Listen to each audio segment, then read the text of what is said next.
दोस्तों आज की इस वीडियो में हम लोग द हाईवेमैन पोएम को डिस्कस करेंगे। ये लंबी पोएम है, 3 पार्ट्स में बटी हुई पोएम है। चलिए डिस्कस करते हैं, मिलता हूँ इस वीडियो के एंड में। दोस्तों इस पोम का नाम है द हाईवेमैन। हाईवेमैन उस टाइम के चोर उचक्के हुआ करते थे जो हाईवे पे खड़े होकर लोगों को लूटते थे, आज भी होते हैं कई। इस पोम को लिखा था अल्फ्रेड नॉयस ने उस उम्र में जब वो 24 साल के थे, 24 के। ये पोम 1906 में ब्लैकवुड्स मैगजीन में सामने आई थी और ये सेट है 18th सेंचुरी के रूरल इंग्लैंड में। रूरल इंग्लैंड मतलब गाँव का एरिया था। पोम को उन्होंने एक बैलेड की तरह कंपोज किया है और इसके अंदर लव, लॉस और डेथ की थीम है।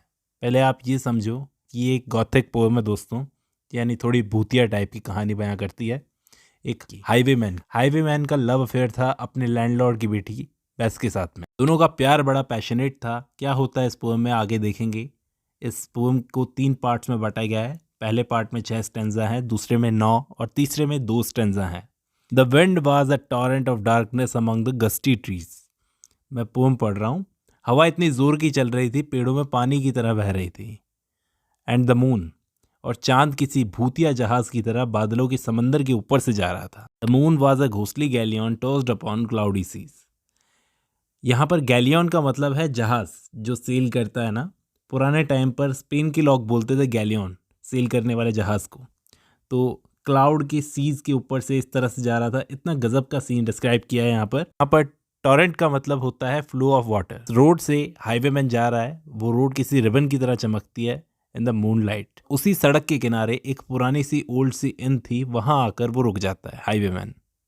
And the highwayman came riding riding riding and highwayman came riding up to the old inn door. एक ओल्ड सी इन बनी हुई थी, वहां पर आकर रुक जाता है। अब नेक्स्ट स्टेंजा में वो हमें उस हाईवेमैन का लुक बताते हैं। उसने एक फ्रेंच कोक्ड हैट पहन रखी है। फ्रेंच लुक पहनते हैं, फैशन में बहुत आगे रहते हैं। उसके फोरहेड पर मतलब उसके सिर पर, उसी हैट में से a bunch of lace at his chin. उसकी चिन तक एक लेस, हैट में से एक लेस, एक रस्सी सी लटक रही है जो उसकी चिन तक आ रही है। उसने एक कोट पहन रखा है, क्लैरेट का मतलब वाइन कलर का कोट पहन रखा है। एक वाइन होती थी और वो कोट वेलवेट का बना हुआ है। और उसने जो पैंट्स पहनी हुई थी उसे यहाँ पर ब्रीचेस बोला गया है। ब्राउन कलर की डो स्किन से बनी हुई थी, मतलब फीमेल हिरन जो होता है ना उसकी स्किन से बनी हुई थी। और ऐसे फिट हो रही थी उसकी कि उस पर एक भी रिंकल नहीं था। वैसे हम कपड़े पहनते हैं तो रिंकल्स आ जाते हैं ना, सल पड़ जाते हैं, तो उसके बिल्कुल भी रिंकल नहीं था। और उसके बूट्स जो थे बहुत ही हाई थे। His boots were up to the thigh. और उसने जो भी चीजें अपने साथ में रखी थी किसी ज्वेलरी की तरह ट्विंकल कर रही थी, चमक रही थी। जैसे पिस्तौल जो रखी थी उसने अपने साथ में। His rapier hilt, rapier hilt का मतलब उसकी जो स्वार्ड थी ना, मतलब जो तलवार थी, उसका जो हैंडल होता है उसको रेपियर हिल्ट कहा जाता है। वो भी ट्विंकल कर रहा था, चमक रहा था किसी ज्वेलरी की तरह। Over the cobbles he clattered and clashed in the dark inn yard. जब वो चलता था तो कॉबल्स यानी पत्थरों के टकराने की आवाज आती थी, क्रैश होते थे नीचे। हाथ में एक चाबुक सा है व्हिप, जिसे मारता है वो जाकर उस ओल्ड एंड पर। और किसको जगाने के लिए? बेस को जगाने के लिए। बेस यहाँ पर नाम लिया गया है दोस्तों। वो लैंडलॉर्ड की डॉटर थी और जब वो उसके विप करने से जागती नहीं है, मतलब खटखटाने से जागती नहीं है, तो वो क्या करता है, विसल, सीटी बजाता है, जिससे वो अपनी विंडो पर निकल आती है बाहर। ब्यूटीफुल सी लड़की है with black eyes, big black eyes. क्या कर रखा है, अपने घने काले बालों को बांधकर एक गांठ बांध रखी है, लव नॉट। जब वो बेस से मिलने आया था तो उसे एक ऑस्लर ने देख लिया। ऑस्लर कौन होते थे? घोड़ों की हिफाजत करने वाले। पर जो लोग अपने घोड़े अस्तबल में खड़े करके जाते थे, तो वहां पर जो ऑस्लर होते थे, जो घोड़ों की, को ऑस्लर कहा जाता था। तो टिम नाम के ऑस्लर ने उसे देख लिया। ये एक मैडमैन की तरह दिखता है और अपनी आंखों को इधर उधर घुमाने लगता है, घुमाता है मतलब। हेयर लाइक मॉल्डी है, उसके बाल गंदे संदे से हैं, लेकिन वो भी बेस को पसंद करता है, लैंडलॉर्ड की डॉटर को पसंद करता है। एक डम्बो की तरह, डॉग की तरह वो सुनने लगता है। वो डिस्टर्ब नहीं करता इन दोनों को, सुनने लगता है कि हाईवेमैन लैंडलॉर्ड की डॉटर से क्या कह रहा है। तो अब जानते हैं हाईवेमैन क्या कह रहा होता है। वो एक किस के लिए कह रहा होता है बेस को, और कहता है कि मैं आज रात एक चोरी करने वाला हूँ। नेक्स्ट मॉर्निंग जब मैं आऊँगा तो अपने साथ गोल्ड लेकर आऊँगा, कुछ कीमती नगीने, कुछ कीमती आइटम लेकर आऊँगा, क्योंकि चोरी करने वाला हूँ। और अगर मैं पकड़ा गया, मॉर्निंग में ना आ सका, तो रात को ज़रूर आऊँगा। इसके लिए रात को इंतज़ार करना। Then look for me by moonlight. मुझे तुमसे मिलने के लिए कोई नहीं रोक सकता। अगर मैं हेल में भी बैठा रहूँगा तब भी तुमसे मिलने के लिए आऊँगा। दोनों की मुलाकात ऐसे हो रही है कि हाईवेमैन अपने आप को स्ट्रेच करता है ऊपर की तरफ, ताकि ये इसे किस कर सके, लेकिन उसके हेड तक पहुंच सके।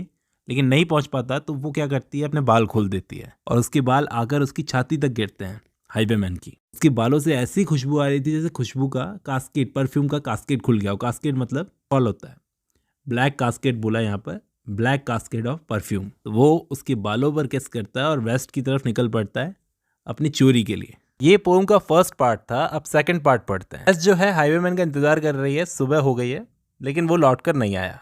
दोपहर तक लौट कर नहीं आया, मॉर्निंग में नहीं आया, दोपहर में नहीं आया, सनसेट भी हो गया, वो अब भी नहीं आया, और मून भी निकल आया, वो अब भी नहीं आया। अब मून लाइट से वो सड़क जो है एक जिप्सी रिबन की तरह लग रही है। वो तो नहीं आया लेकिन एक ग्रुप आया, रेड कोट ट्रूप, एक झुंड जिसने रेड कोट पहन रखे थे। वो किसी किंग की आर्मी थी, किंग जॉर्ज के आदमी थे। वो मार्च करते करते वो ओल्ड इन में पहुंचे। ओल्ड इन के दरवाजे पर आकर लैंडलॉर्ड को, बेस के फादर को भी कुछ नहीं बताते, आके बस इन में पीने लग जाते हैं, दारू पीने लग जाते हैं। शायद उस ऑस्लर ने खबर दी होगी किंग जॉर्ज को, इसलिए ये लोग यहाँ पर आए। बट दे गैग्ड हिज डॉटर, उसके मुंह में, मतलब उसकी बेटी के मुंह में कपड़ा डाल दिया उन लोगों ने और बांध दिया। बेस को तो बांध दिया एक नैरो बेड से। और अपनी लंबी लंबी मस्केट के साथ में, मस्केट बोले तो लंबी बंदूकों के साथ पे खड़े हो जाते हैं विंडोज पर कि जब भी लौट कर आएगा तब उस पर हमला करेंगे। तब उस हाईवेमैन के लिए हर विंडो पर डेथ खड़ी थी, लेकिन एक विंडो पर उन्होंने बेस को खड़ा किया था ताकि उसे देखकर वो आ जाए। वो सोल्जर्स बेस को टॉर्चर करते हैं, उस पर हंसते हैं। स्निगरिंग का मतलब हंसना, सिग्निंग जेस्ट मतलब हंसना। तो को वो उसकी ब्रेस्ट के पास में रख देते हैं कि गोली चलेगी तो उसकी ब्रेस्ट पर लगेगी। इस तरह से मजाक बनाते हैं, लेकिन बेस को कोई फर्क नहीं पड़ता उनके मजाक बनाने से। उसे बस चिंता थी कि हाईवेमैन जब भी लौट कर आएगा ये लोग उसे मार देंगे। उसे तो बस चिंता थी कि हाईवेमैन कभी भी लौटता होगा। वो अपने हाथों को ट्विस्ट करती है, अपने पीछे जो बंधे हुए हाथ थे उनको ट्विस्ट करती है, लेकिन कोई फायदा नहीं था। वो जो गांठ बांध रखी थी, नॉट बांध रखी थी, बड़े कस के बांधी हुई थी, लेकिन फिर भी वो कोशिश करती रहती है। उसकी फिंगर्स गीली हो जाती है, शायद पसीने से या खून से, पता नहीं किससे। वो सोल्जर्स वहाँ पर डार्कनेस में यहाँ वहाँ घूम रहे थे और उससे लग रहा था बेस को बहुत धीरे धीरे, जैसे सालों की तरह ये घंटे गुजरते चले जा रहे हैं। ऐसे ही गुजरते समय के साथ आधी रात हो जाती है और फाइनली उसे अपनी हाथों की फिंगर्स से बंदूक का ट्रिगर मिल जाता है। टटोलते टटोलते कि कुछ तो है उसके हाथ में। अपने फिंगर से बंदूक की वो जो ट्रिगर था उसको पकड़ रखा था उसने। मतलब अब जब वो बंदूक चलाएगी तो सीधा जाकर गोली उसके चेस्ट पर लगेगी। ये आवाज़ नहीं करती, बस इंतज़ार करती है कि कैसे भी जब भी उसका लवर आएगा, कैसे भी उसे अपने लवर को बचाना है। अब बेस को उस हॉर्स के आने की आवाज़ सुनाई देती है जिस पर हाईवेमैन आता है। आवाज़ को कैसे बताए, लॉट लॉट लॉट, ठीक है। तो ये आवाज़ दूर है लेकिन उसे अभी भी सुनाई दे रही है, अच्छे से सुनाई दे रही है, क्योंकि इतने साल हो गए भाई इंतजार करते करते। उससे तो अच्छे से समझ में आएगा कब आने वाला है वो। लेकिन ये सोचती है क्या ये सोल्जर्स बह रहे हैं, इनको सुनाई नहीं दे रही, मुझे तो सुनाई दे रही है लेकिन इनको सुनाई नहीं दे रही। अब धीरे धीरे वो जब पास आता है इनको भी आवाज़ सुनाई देती है। बेस सीधी खड़ी है, हाथ में ट्रिगर है उसके, वो जैसे ही चलाएगी बंदूक चल जाएगी। तो एकदम शांत है, उसकी लॉट लॉट की आवाज़ आ रही है। वो धीरे धीरे आगे बढ़ रहा है, वो बिल्कुल नहीं चाहती कि वो यहाँ पर आए। लवर को अलर्ट करने के लिए वो एक बड़ा स्टेप उठाती है। वो क्या करती है, उससे पहले उसका फेस जो है लाइट की तरह चमकता है, आंखें भी बड़ी बड़ी हो गई। फिर वो क्या करती है, अपने फिंगर से ट्रिगर दबा दिया और ट्रिगर दब गया, बंदूक चल गई और चारों तरफ शांति जो थी वो भंग हो गई। अपनी जान देकर हाईवेमैन को अलर्ट कर दिया कि वो यहाँ पर ना आए, उसका यहाँ पर मौत इंतज़ार कर रही है। की आवाज़ सुनते ही वो यहाँ से भाग जाता है वेस्ट की तरफ। उसे ये नहीं पता कि वो लोग कहाँ खड़े हैं, बस वो वेस्ट की तरफ चला जाता है। मस्केट के ऊपर लटकी हुई बॉडी को वो पहचान नहीं पाता कि ये उसकी लवर की बॉडी है। जब उसे पता चलता है तो उसकी हालत एक मैड मैन की तरह हो जाती है, पागल इंसान की तरह। आता है वो चिल्ला चिल्ला कर बोलता है कि मेरे साथ गलत हुआ है, इनजस्टिस हुआ है, और गुस्से में ही फैसला लेता है कि वो इस सब का बदला जरूर लेगा। गोल्डन नून का टाइम है।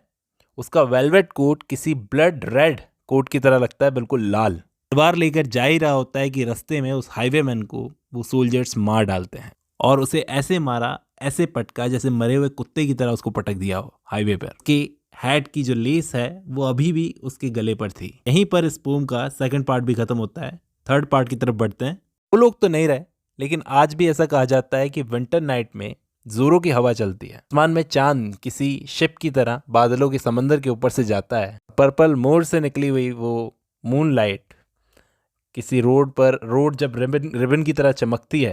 आज भी वो हाईवेमैन उस ओल्ड इन के पास में आता है। वो घोड़ा चलता है उसका, तो नीचे पत्थरों की चर करने की आवाज़ आती है। अपने वेब से उस विंडो पर टैप करता है, वो अपने वेब से उस विंडो पर टैप करता है। फिर लैंडलॉर्ड की डॉटर आती है, विसल करता है। तब लैंडलॉर्ड की डॉटर आती है, अपने काले बालों को नीचे फेंक देती है उसकी चेस्ट तक। मतलब ये है कि आज भी लोग उनकी बातें करते हैं।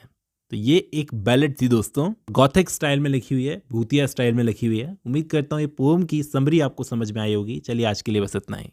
अब जब आपने ये वीडियो खत्म कर लिया तो मैं उम्मीद करता हूँ ये पोएम आपको समझ में आई होगी। चलिए आज के लिए बस इतना ही।